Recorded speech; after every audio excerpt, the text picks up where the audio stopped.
buenas tardes, amables televidentes. Bienvenido a su cita diaria, crepuscular y nocturna en Teleimpacto, que es al final de la tarde, despidiendo el sol y comenzando la noche. Ponga su caridad en buenas manos. Apoye el Patronato de Lucha contra el Cáncer de Villa González, incorporado. 809-443-8010. También hay que apoyar el Hogar Escuela Santo Domingo Sabio, otra institución de apoyo a los jóvenes que están en alto riesgo y allí se forman como excelentes ciudadanos. Apóyelos también. Avenida Independencia, casi esquina Avenida General Gregorio Luperón, aquí en Santo Domingo.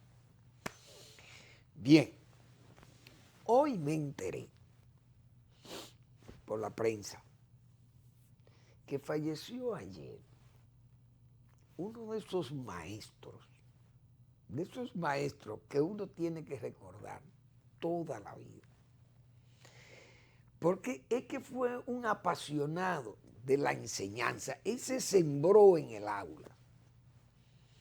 Ese sembró esas canteras ahí, en el aula. Su siembra fue la enseñanza. ¿Pero qué enseñanza?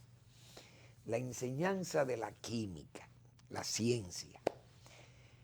El profesor Andrés Sallén Johansen falleció el miércoles. Hoy vi la nota que la publica el Jardín Memorial en el periódico Listín Diario.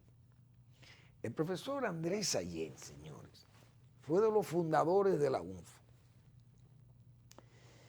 y fue un integrante de una familia, esa familia Sallén, Andrés Sallén, José Sallén, el otro Freddy Sallén y doña Marina de Sallén.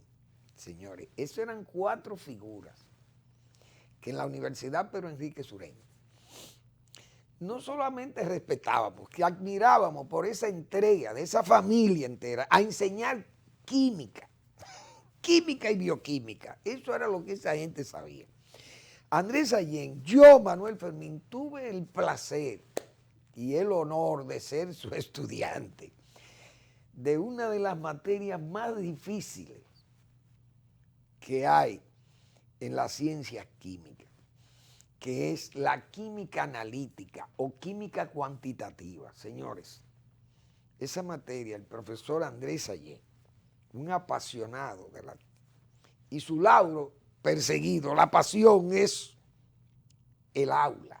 Ese fue un maestro de verdad. Yo creo que de esos maestros de proyección nacional, y cuidado, que hoy las academias de este país deben estar de luto, porque todos los químicos, la mayoría de los químicos que se formaron aquí, en esa Universidad Autónoma de Santo Domingo, ahí estuvieron todos los Sallén, pero cuando la reforma universitaria se fundó la UNFO y esa fue gente que era gente de academia. Esa no era gente que iban a bregar con políticos y eso es un tigrismo político allí de izquierda que fueron a hacer aquí, secuestraron esta universidad. No, ellos fueron a enseñar y Andrés Sallén fue un maestro. Repito, yo tuve el placer de ser su alumno, señores, y eso fue una materia donde comenzamos 65 estudiantes a tomar esa materia con el profesor Sallén, porque era el único que daba esa materia en la UNFO. Y ahí estudiábamos lo de ingeniería agropecuaria y lo de química, los estudiantes de química. Entonces nos fundían para tomar ese curso con el profesor Sallén, 63 o 65 estudiantes, yo no recuerdo, hace muchos años. Y yo recuerdo que a examen final solo llegamos 7 estudiantes. Y de los 7 creo que pasamos a materia 6. Es decir, aquel muro, aquel monolito que era Andrés Sallén, para pasar esa materia había que sabérsela. Porque yo recuerdo cómo ese señor nos dividió a nosotros en aulas, donde lo que habían eran estudiantes de primer nivel, y ya nosotros éramos estudiantes casi de la mitad de la carrera. Es decir, que con los estudiantes que íbamos a compartir el aula para el examen final, no sabían lo que era esa química, que era la última química que se daba. Y ese señor, yo recuerdo que nos dividió, a los 7 estudiantes, nos dividió en aulas con estudiantes de Química 1. Entonces nos puso a uno en una esquina y al otro, 2 por cada curso. Nos repartió en 3 aulas. Y en un aula, 2, uno en un extremo, de extremo a extremo estábamos. Es decir, usted tenía que saberse la materia. Señores, y pasamos 6. De esos 7 creo que pasamos 6. Pero éramos los 6 mejores estudiantes de la carrera, valga la inmodestia. Pero que en paz descanse ese maestro nacional, que repito, hoy todas las academias tienen que estar de luto por esa muerte de Andrés Sallén Jugensen. Yo creo que ellos eran de procedencia catalana. Esa gente que probablemente fueron de los españoles que vinieron cuando la guerra, no sé si ellos vinieron antes o después de esos eventos. Pero la verdad que fue una familia, o es una familia, no sé los demás, porque hace muchos años que no sabía de ellos, pero una familia entregada a la academia, gente de academia, serísimo, y dominicanos purísimos también ahí, porque eso sí es verdad que actuaron como dominicanos de verdad. Que en paz descanse Andrés Sallén Jugensen, ese maestro de la química, que Manuel Fermín tuvo el placer de ser su estudiante, el honor de ser su estudiante. Bien, señores, yo vi hay una serie diríamos, de noticias que han salido referentes al Tribunal Superior Electoral, que hay una división a lo interno. Por suerte ya el Consejo de la Magistratura se está reuniendo para resolver esa situación. Pero ha habido ahí un impasse entre el presidente, que fueron de esta gente que a veces usted lo toma de sustituto, pongan a cualquiera ahí. Cuando escogieron al presidente de ese tribunal, que hoy preside la Junta Central Electoral, parece que le pusieron una persona sin las condiciones para ocupar ese cargo, cosas que deben tomarse en cuenta. ¿Por qué? Porque fíjense cómo cambió la presidencia de ese tribunal y entonces queda en manos de gente que no tiene criterio para estar ahí. Ni tiene, como se dice, no tiene currículum para estar ahí. Yo no lo conozco. Pero ¿qué pasa? Cuando usted entra en discordia con la mayoría, primero, de los que están allí, usted tiene que revisarse. Pero ¿quiénes son los que están allí? No solamente los demás miembros de ese tribunal, sino con empleados de ese tribunal. Y yo, donde hay un empleado que se llame don Pedro Gil Iturbides, señores, don Pedro Gil parece el director de Relaciones Internacionales de ese tribunal. Pero no, o sea, ese es un utility, porque don Pedro es un hombre que sabe de todo, ese es un académico también. Y entrar en diríamos, en una discordia con gente como Pedro Gil Iturbides, yo me atrevo a apostar que el malo es Marcos Cruz y no Pedro Gil. Porque es que Pedro Gil es un hombre que está probado como un hombre serio y un caballero de este país, que es Pedro Gil Iturbides. Así que eso tiene que resolverse, porque un tribunal de ese nivel no puede estar con una discordia, ni con un señor que no tenga los niveles, la capacidad, ni el entrenamiento, ni el currículo para dirigir esa institución. Que zanjen eso y rápido, para que termine esa litis. Bueno, hay otra. Yo no sé qué pasa con Israel. El Estado de Israel es un Estado moderno y un Estado avanzado, a pesar de que es uno de los estados o de los estados jóvenes, no voy a decir de los más jóvenes, porque todos esos países africanos salieron a camino después de la Segunda Guerra Mundial, pero más que después de la Segunda Guerra Mundial, diríamos que por los años 60, que fueron cayendo esos imperios europeos, tanto el imperio inglés como el imperio francés, que se liberaron todos esos países del área de África, Asia, y otros imperios, porque los belgas también tenían posesiones, España tenía algunas posesiones también, Portugal, muy importante, muchas posesiones también, es decir, hay muchísimos estados jóvenes ahí, que fueron esas colonias. Pero Israel es de los jóvenes también, porque nació en el 48 el Estado de Israel. Entonces el Estado de Israel siempre, después de su fundación, dio prueba de tener mucha gente capaz al frente de las relaciones internacionales de ellos, porque ese era el vehículo de poder convencer al mundo de que los israelíes, los judíos, tenían sus buenas intenciones de fortalecer y de hacer crecer su país, que aunque pequeño, pero es un país de un amplio desarrollo.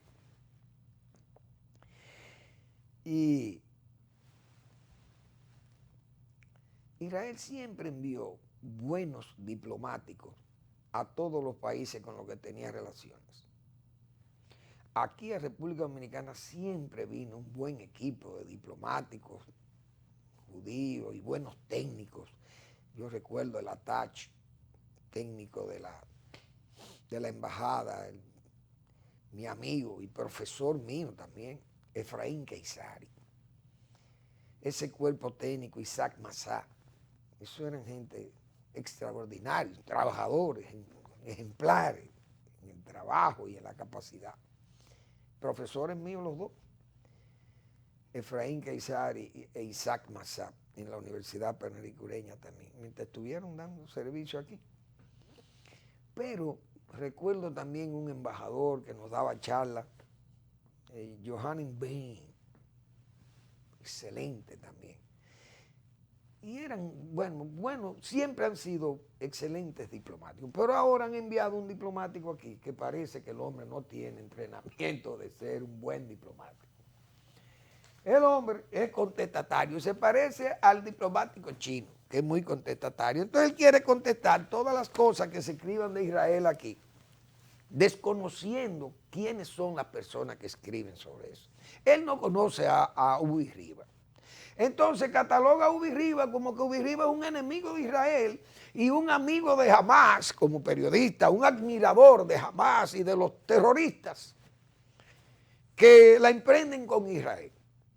Y él no se da cuenta que Ubi Rivas probablemente conoce más el Medio Oriente que él mismo, que el propio embajador que se llama Daniel Birán Bayor, embajador de Israel en República Dominicana. Este embajador, señores,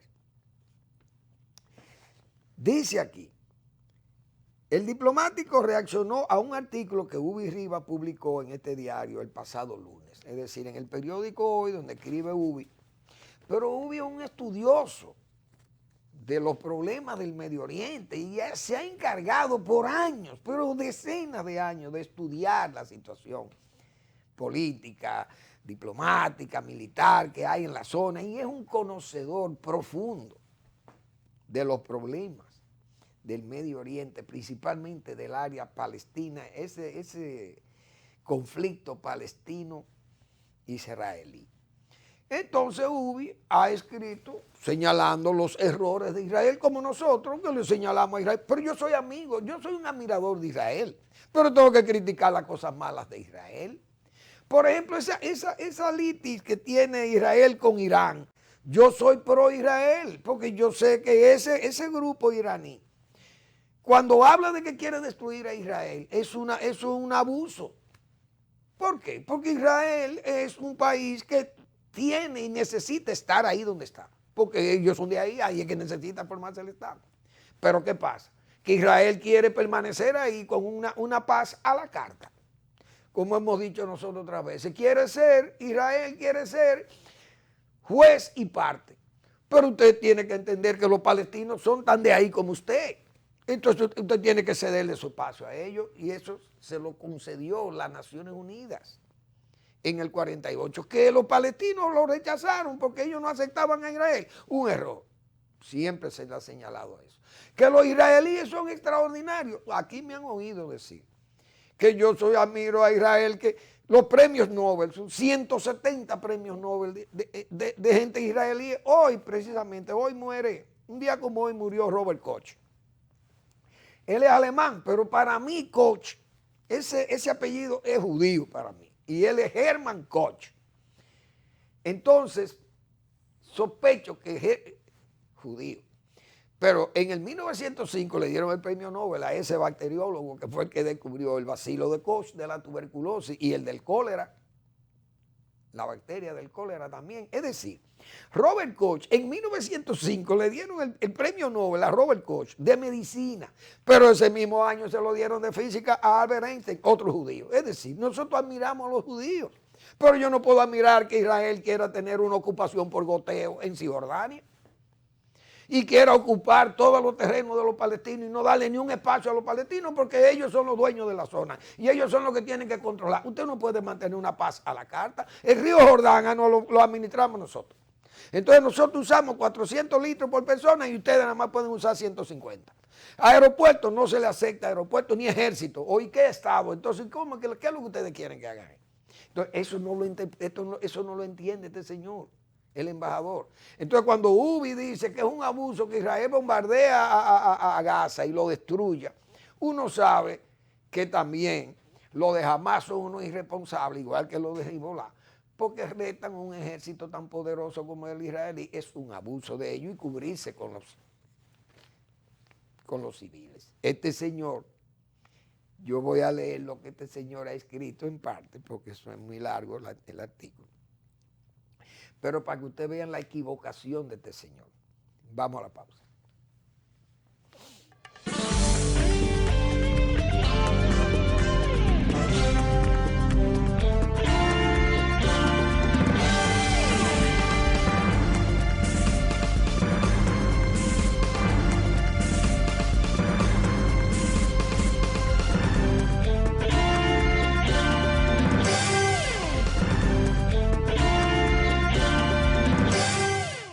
Somos el primer banco dominicano con 80 años de historias en las que ponemos todo nuestro corazón en servir y ser parte de los sueños de todos los dominicanos. Historias que son ejemplos de voluntad de todo un pueblo, de emprendedores, de visionarios, de fajadores.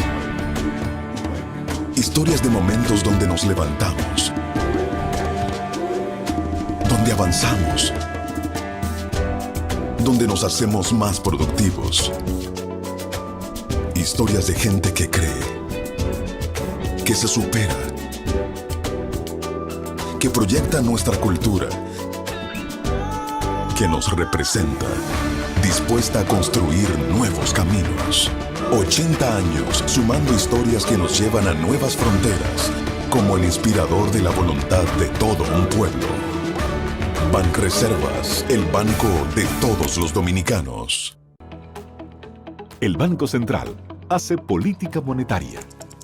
Para ello, utiliza la tasa de política monetaria, buscando incidir en las tasas de interés a que los bancos captan ahorros y prestan para el consumo de los hogares y la inversión de las empresas. El objetivo de la política monetaria es mantener la inflación en torno a una meta definida por el Banco Central, logrando la estabilidad de precios y contribuyendo a crear las condiciones para un crecimiento económico sostenido. Banco Central de la República Dominicana, por la estabilidad y el crecimiento. Hola, soy el ingeniero Torres y te voy a decir por qué no debes volar chichigua cerca de líneas eléctricas de alta tensión. Cuando la cola de la chichigua se enreda en el tendido eléctrico, provoca fallas que cortan el servicio de electricidad de tu casa y en el peor de los casos, recibes una descarga eléctrica directamente en tus manos. Para que volar chichigua siga siendo divertido, hazlo lejos de cualquier obstáculo que te la pueda encampanar, especialmente de las líneas eléctricas de alta tensión. Empresa de Transmisión Eléctrica Dominicana, ETED. En Idopril, velamos porque los derechos de seguridad laboral de los trabajadores sean respetados a través de la Ley 397-19, beneficiando así a más de 2 millones de empleados en el sector público y privado. Idopril, salud y seguridad laboral, responsabilidad de todos. Para más información, accede a nuestro portal web www.idopril.gov.do.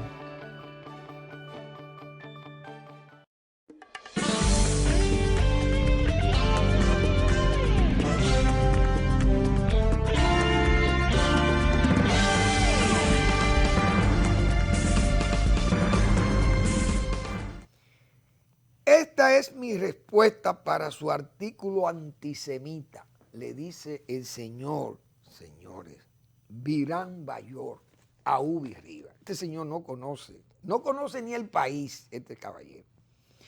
Pero no estoy sorprendido. Y no voy a estar sorprendido si grupos terroristas, antisemitas, están detrás de ese artículo, de este artículo. Señor, usted no conoce a Ubi Rivas, pero usted va a relacionar de que grupo terrorista en República Dominicana a un artículo de Ubi Rivas que tiene más de 50 años escribiendo sobre estos temas. Pero usted se está poniendo loco.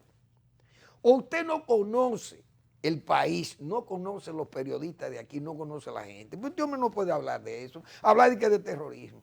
Entonces la emprende contra Hamas. Bien, que le diga de todo a Hamas, que es un grupo terrorista. Bien. Pero en Cisjordania no son terroristas porque ahí está Mahmoud Abbas. Manejan a Cisjordania.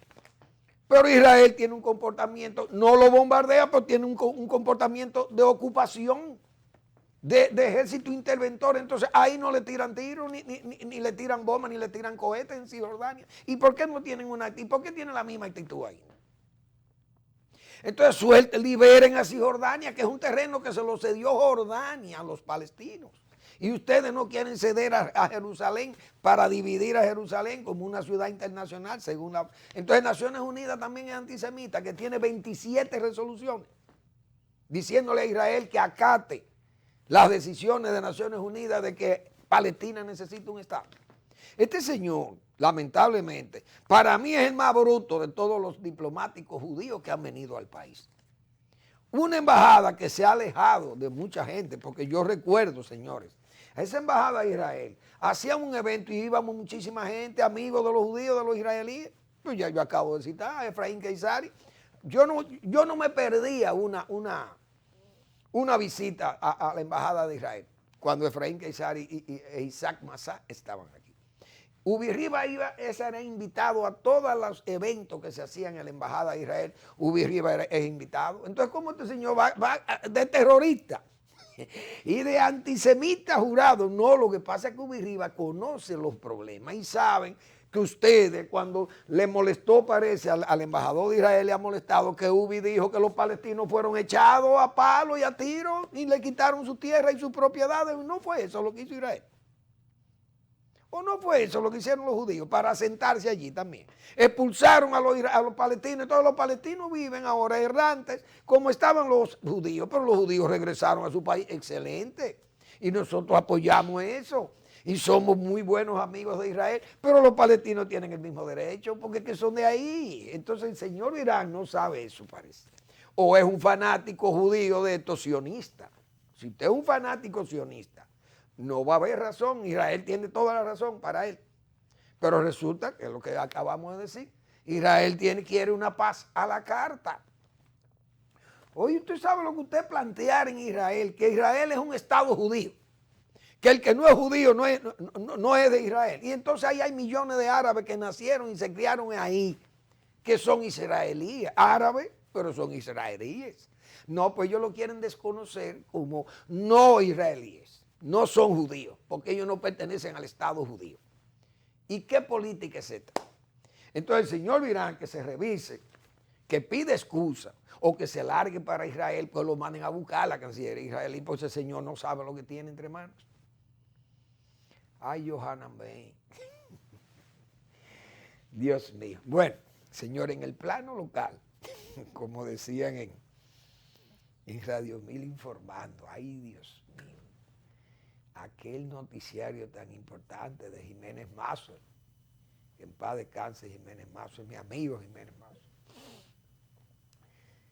Él fue de uno de ellos, porque hubo varios más locutores, pero del Frente Local. Señores, yo creo que realmente vamos al revés. Uno, hemos dicho nosotros quisiéramos que el presidente Abinader y su gobierno, que haya un éxito total.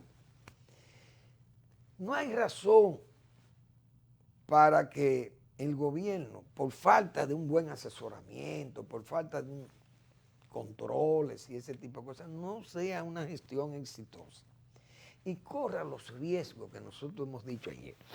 Estos riesgos emocionales e ideológicos, esa herencia, que tenga que arrastrar esa herencia PRDista que pasó tanto trabajo, el PRD y el país, y su líder, José Francisco Peña Gómez, que sufrió bárbaramente con esas rebeldías que había en ese partido.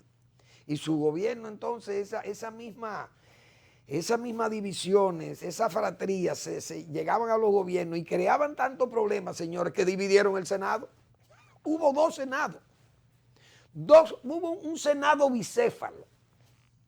Eso era una cosa increíble. Por ejemplo, la presa de Madrigal se cayó porque no se pusieron de acuerdo. Dividido el Senado con dos presidentes del Senado. Eso eran cosas que uno no se atreve ni a citarla para que no creen una tentación o algo, qué sé yo, un mal recuerdo, un mal sabor que dejan esas cosas. Pero el gobierno sigue dando pasos positivos y gente dentro del gobierno actuando a la ligera o actuando por su cuenta.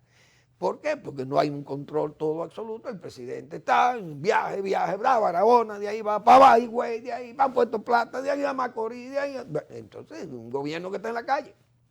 Pero bien, traigo esto de nuevo porque fíjense cómo se dice.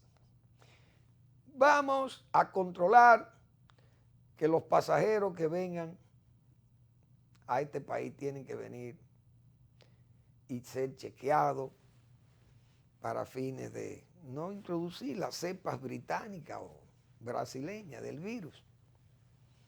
Pero al mismo tiempo estamos abriendo el turismo. Pero fíjense ese comportamiento de las puertas de Haití. Ese comportamiento que enseñamos. Hoy vimos las cosas tal vez con más orden. Las vimos con más orden. Porque vimos los soldados dominicanos y algunos policías haitianos que organizaron en fila. Venían en una fila con mascarillas puestas y los haitianos entrando más o menos organizados, pero en masa, pero más o menos organizados. Pero ya habíamos visto los días anteriores. Entonces, uno dice, pero ¿cómo te va a poner de freno a esto? Le ponemos, no le podemos poner un bozal a Haití allí, cerrar esa puerta o cerrar la frontera, porque ¿qué defendemos? 300 millones de pesos que se negocian allí en forma ilegal o qué sé yo, o informal, o defender 7,000 millones de dólares que nos deja el turismo. Porque ¿qué va a pasar si viene esa cepa y la introducen aquí y este pueblo se llena, como anda este pueblo lleno de COVID de nuevo? Por los mismos descuidos. Porque solamente hay que ir a la Sarasota. Ayer yo pasé por ahí y yo digo, pero es que no puede ser. La autoridad no quiere ir ahí a la Sarasota para que vea cómo es el comportamiento. Ahí no hay una mascarilla en esos bares, cargados de jóvenes, de muchachos. Entonces los hospitales y la clínica, todo abastecido, como dicen, lleno de visitantes. Pero visitantes que van en condiciones críticas a los hospitales y ya desplazándose al interior. Y el temor de que esto se expanda. Y entonces, con esa penetración haitiana aquí, descontrolada y descomunal, como entra aquí. Imagínense ustedes. Más la falta de autoridad, de que la autoridad se ha cansado o no quiere echarse esas cargas más, porque, repito, ¿cómo es posible que todos estos jóvenes estén bebiendo trago en bares que son al descubierto, están todos ahí juntos uno con otro, un can, una música, bebiendo, fumando juca? y nadie tiene mascarilla, pero no hay una autoridad que vaya y diga, mire, esto está cerrado y el que no tiene mascarilla va preso. A que al día siguiente no van. Pero primero hay que llevarse al dueño del bar para que pierda dinero y se vayan los tigres y no le paguen, para que tenga que aprender a que no puede permitir eso. Pero no se hace. Y como no se hace, andamos como si fuéramos como realengos. Bien, eso es uno. Pero ¿qué yo veo, señores? Este programa ha hablado de esto, 9 meses de la austeridad. Que no es tiempo de ser dispendioso, que es tiempo de recoger, de tiempo de no gastar, que el Estado tiene que estar más cuidado. ONSA manda una licitación, 824,000 pesos. La ONSA, una institución deficitaria, para comprar productos de belleza para las madres. Yo no entiendo eso. Oiga bien, la ONSA, la que administra el transporte metropolitano, 824,000, eso no le duele a nadie.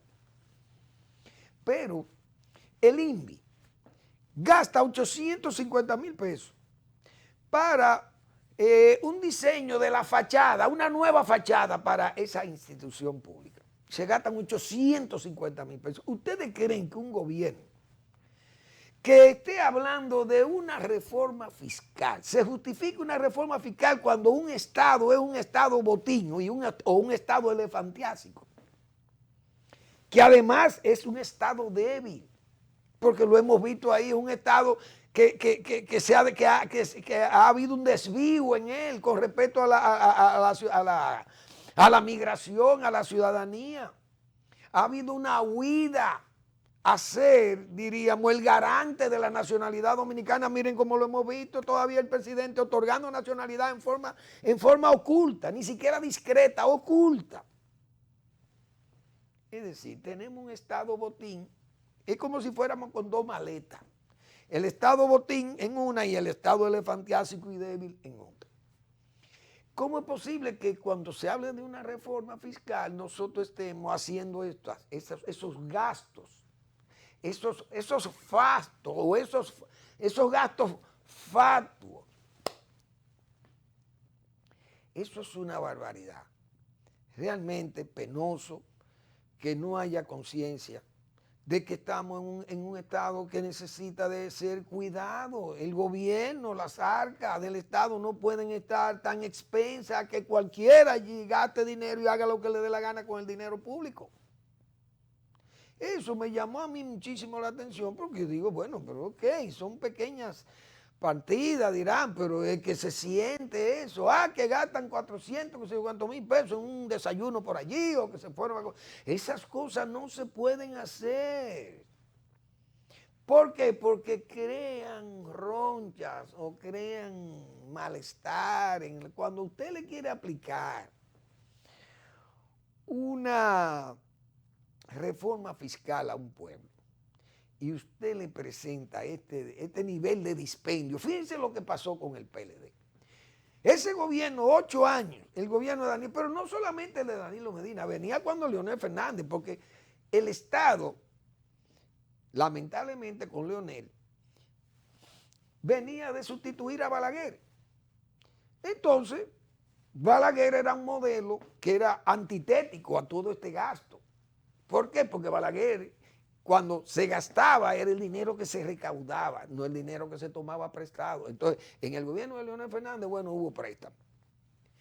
El primer gobierno de Leonel Fernández fue un gobierno, todo el mundo sabe, austero, en el sentido de que el dinero que gastó lo recaudó, mejoró las recaudaciones, y eso está muy bien, y no fue endeudador.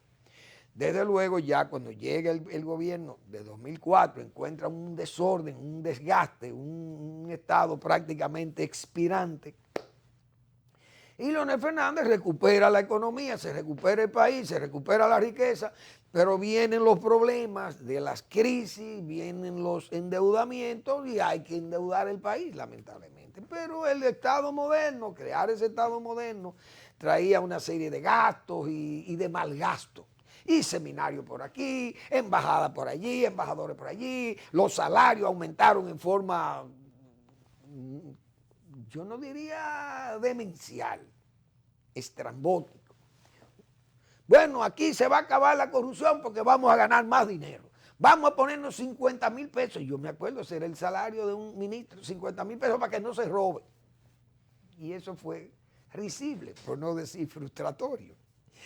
Todas esas cosas lo vimos. Entonces, pero el presidente Leonel Fernández fue mucho más disciplinado, pero en forma abismática, que lo que fue el gobierno de Danilo Medina, que fue un gobierno que se corrompió hasta los tuétanos, un gobierno corrompido y que sus logros que quiso exhibir fueron sobre la base del dispendio descontrolado y desconsiderado. Una cosa que hay que ver nada más las visitas. La visita sorpresa, los préstamos, más de 30,000 millones de dólares prestados y gastados, y comprando conciencia, comprando constituciones, comprando un Senado, comprando los diputados, comprando a extranjeros y pagándole a extranjeros. Bueno, un desorden descomunal que terminó siendo un Estado, más que un Estado botín, un Estado derrotero, de un derrotado, un Estado que fue convertido en un verdadero trapiche, como dijimos, el Estado de Danilo Medina, que cuando se destapó en el 2020, ¿qué hemos tenido? Ese tufo maloliente de inconducta que nos dejó. Vamos a la pausa.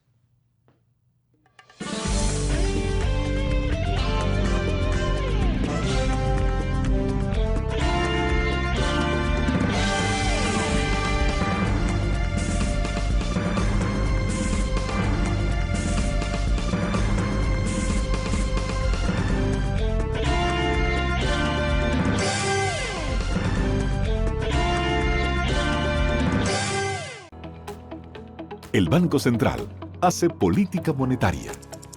Para ello, utiliza la tasa de política monetaria, buscando incidir en las tasas de interés a que los bancos captan ahorros y prestan para el consumo de los hogares y la inversión de las empresas. El objetivo de la política monetaria es mantener la inflación en torno a una meta definida por el Banco Central, logrando la estabilidad de precios y contribuyendo a crear las condiciones para un crecimiento económico sostenido. Banco Central de la República Dominicana, por la estabilidad y el crecimiento. Hola, soy el ingeniero Torres y te voy a decir por qué no debes volar chichigua cerca de líneas eléctricas de alta tensión. Cuando la cola de la chichigua se enreda en el tendido eléctrico, provoca fallas que cortan el servicio de electricidad de tu casa y en el peor de los casos, recibes una descarga eléctrica directamente en tus manos. Para que volar chichigua siga siendo divertido, hazlo lejos de cualquier obstáculo que te la pueda encampanar, especialmente de las líneas eléctricas de alta tensión. Empresa de Transmisión Eléctrica Dominicana, ETED. En Banreservas hemos apoyado por 80 años la voluntad del talento dominicano, identificándonos con sus más importantes iniciativas, para que quienes nos representan siempre puedan mostrar lo mejor de nosotros.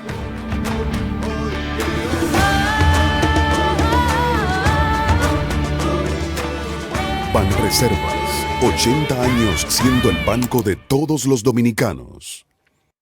En Idopril, velamos porque los derechos de seguridad laboral de los trabajadores sean respetados a través de la Ley 397-19, beneficiando así a más de 2 millones de empleados en el sector público y privado. Idopril, salud y seguridad laboral, responsabilidad de todos. Para más información, accede a nuestro portal web www.idopril.gov.do.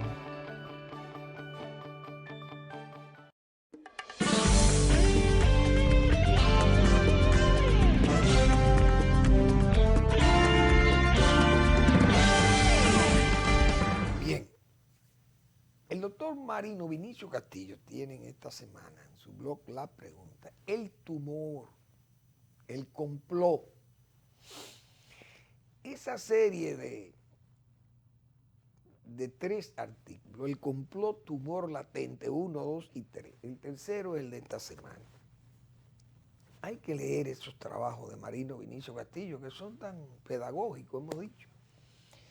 Y también la respuesta que viene el domingo en su programa ya histórico, un programa de 34, 35 años, imagínense ustedes.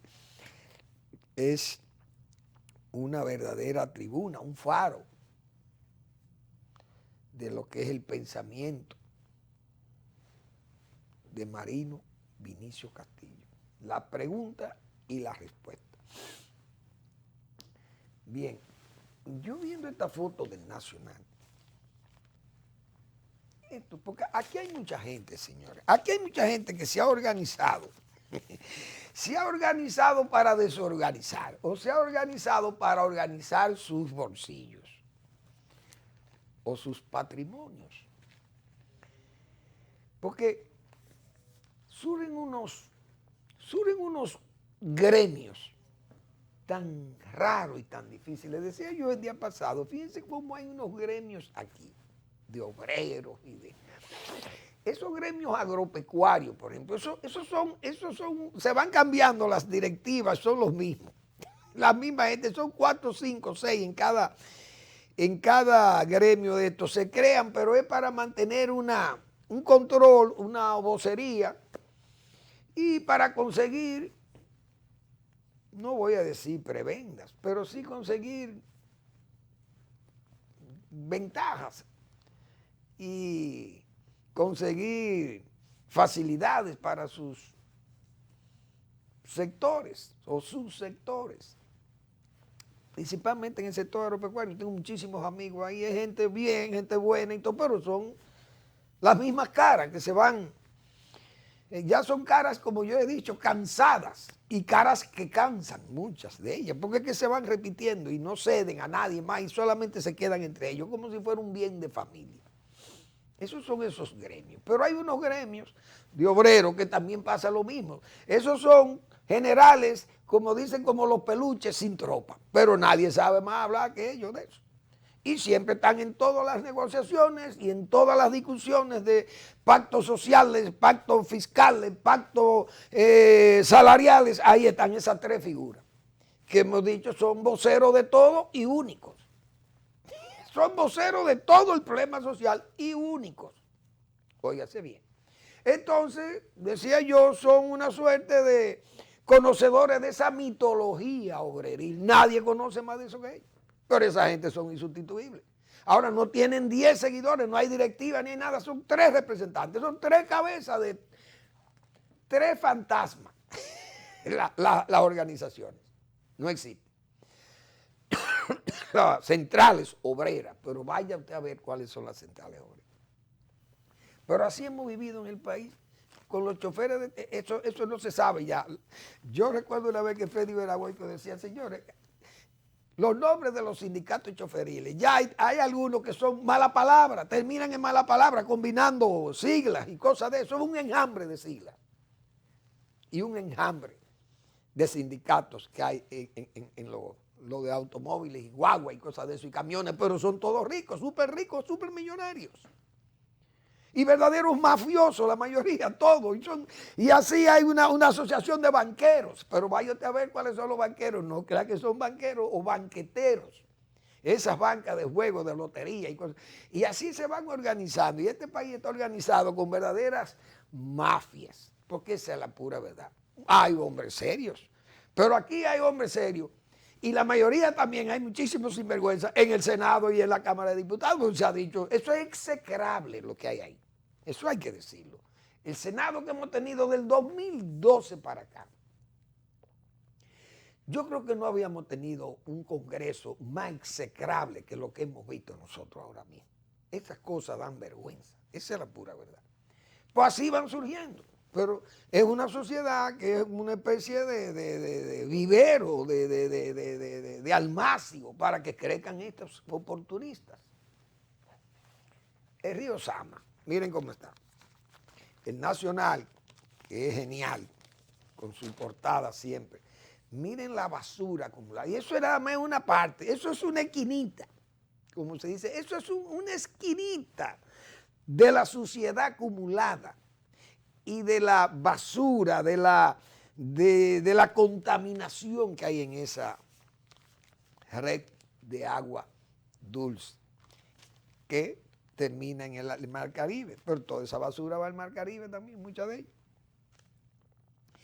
Pues ahí, en ese río, en esa cloaca, se ha organizado un sindicato, vamos a llamarle así, porque es un grupo de abogados ambientalistas, defensores del medio ambiente, pero fueron creados solamente para necear a una empresa rica, que la Cibor, me imagino que es una empresa rica, porque imagínense ustedes una planta eléctrica flotante ahí. Es decir, ese grupo de abogados, fíjense lo rápido que se organizaron para defender intereses, que son los intereses que están metidos en ese negocio eléctrico aquí. Y uno sabe que ese es un negocio que está en manos de poderosos. El más poderoso quizás es el Estado, que es dueño de la mitad prácticamente, o más, porque es dueño de todo, o codueño. Itabo, por ejemplo, fueron 2 plantas, que esas plantas las construyó el Estado dominicano. Pero con las negociaciones que se hicieron, con la capitalización, se unió a un socio y el socio quedó con el 50%. El Estado cedió un 50% de su 100%, desde luego. Que Leonel Fernández entregó eso. No, no fue que lo regaló, sino que los que están ahí invirtieron 80 millones de dólares, creo, 40 u 80 millones de dólares se invirtieron en Itabo, en las 2 Itabo, para poder rehabilitarla y ponerla como están. Entonces el Estado no podía gastar ese dinero y era un desastre. Entonces dividió todo eso. El Estado es codueño ahí de Itabo, es codueño de Jaina, es codueño, bueno, es dueño de la transmisión eléctrica, aquí tenemos la ETEP, es dueño de la producción hidroeléctrica, las presas, y es dueño de la distribución también de las EDES. Es decir, el Estado es el gran dueño del sector eléctrico, todavía es el Estado. Pero el Estado dice que va a desbaratarse de él, que es la que negocia. Pero bien, ese no es el tema. El asunto es que los intereses que se entrecruzan ahí son muy poderosos. Ese grupo de abogados, repito, andan con una venda y no ven esta suciedad. Entonces, ¿en quién enfocaron el daño ecológico, el daño medioambiental, el daño al río por la contaminación? A Cibor, que es una compañía grande que parece que deja beneficio atacarla.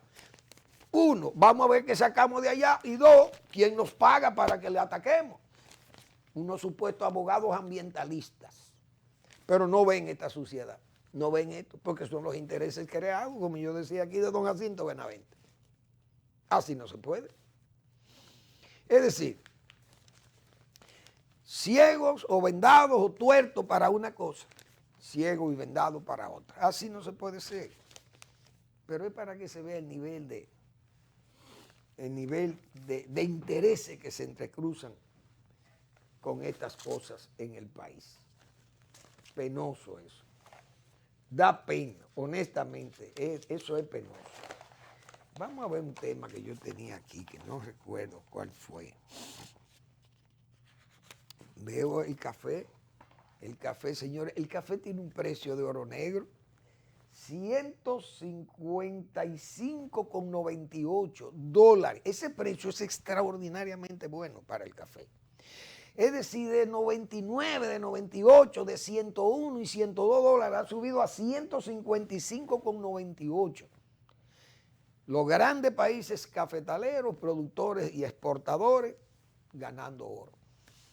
Colombia, Costa Rica, que de los pequeños es grande, El Salvador, pequeñísimo, pero exporta mucho también. No sé cómo estarán los niveles ahora mismo, pero Colombia y Brasil, que son países productores enormes, pero está Indonesia, Vietnam, esos países enormes también, están lavando oro con el café. Y eso está bien, porque nosotros el azúcar está a 17, casi a 18 dólares también. Y eso es buen precio para nosotros, para los que exportamos azúcar. Pero bien, señores, yo creo que hay una imprudencia con las ofertas del gobierno. vi un anuncio en San Francisco de Macorís, creo que fue en San Francisco de Macorís, que el ministro de Salud Pública anunció una ciudad sanitaria, en Santiago, otra ciudad sanitaria en Santiago con 3 grandes hospitales, como esta ciudad sanitaria que tenemos 3 aquí, la de Villamella, la Plaza de la Salud y ahora la del Morgan, la de Luis, ahí va, 3 plazas. Santiago necesita eso, es verdad, pero, señores, terminen el Cabral Ibáez, porque yo creo que hay que terminar el Cabral Ibáez primero. Yo creo que eso todavía no se ha podido terminar. Es un hospital regional. Pero también vamos a reforzar los hospitales pequeños, porque el hospital de Navarrete, el hospital de Villa González, el de Jánico, el de San José de las Matas, o el de Licey, necesitan, y el de Tamboril, tal vez necesitan ser ampliados y ser mejorados. Entonces vamos a ir a gastar un dineral en una ciudad sanitaria. Porque hay que buscar 4, 500, 700, 800 millones de dólares para anunciar esto y decir que vamos a iniciar esto y arrancar esto. Señores, aquí no hay dinero para eso, vamos a reforzar lo que tenemos, ayudarnos con lo que tenemos, arroparnos con la sábana que tenemos, porque es que no podemos seguir tomando préstamos y préstamos y préstamos. Entonces, hospitales para que después no lo podamos atender. Porque ahí está el Rosa Tavares, el hospital oncológico, esos son hospitales que necesitan mucho apoyo. En el interior, yo vivo hablando aquí, señores, se tienen que crear esos pequeños patronatos en Villa González para poder salir a camino con la gente que no tienen cómo que lo atienden con el cáncer. Pero vamos a reforzar el oncológico que haya por la zona, en Santiago, el oncológico de San Francisco de Macorís, vamos a aumentar la capacidad de radioterapia o de quimioterapia, qué sé yo. Pero vamos a atender primero esas cosas y ponemos a la población loca. O como para callar a la gente, para dormirla, para anestesiarla. Eso no debe ser. Seguimos anunciando, seguimos prometiendo y no se va a poder cumplir. Entonces, cuando le exijamos eso al gobierno, o se le exige al gobierno que cumpla con sus promesas y el gobierno no va a poder, ¿qué le va a decir a la gente? Yo creo que son cosas que la prudencia debe primar en el buen gobierno y no querer hacer un buen gobierno sobre la oferta o sobre la sobreoferta. ¿Por qué? Porque no vamos a llegar a ningún lado y vamos a terminar caminando al revés como si fuéramos una ciguapa. Gracias por su atención, nos vemos mañana en otra entrega al final de la tarde, despidiendo el sol y comenzando la noche.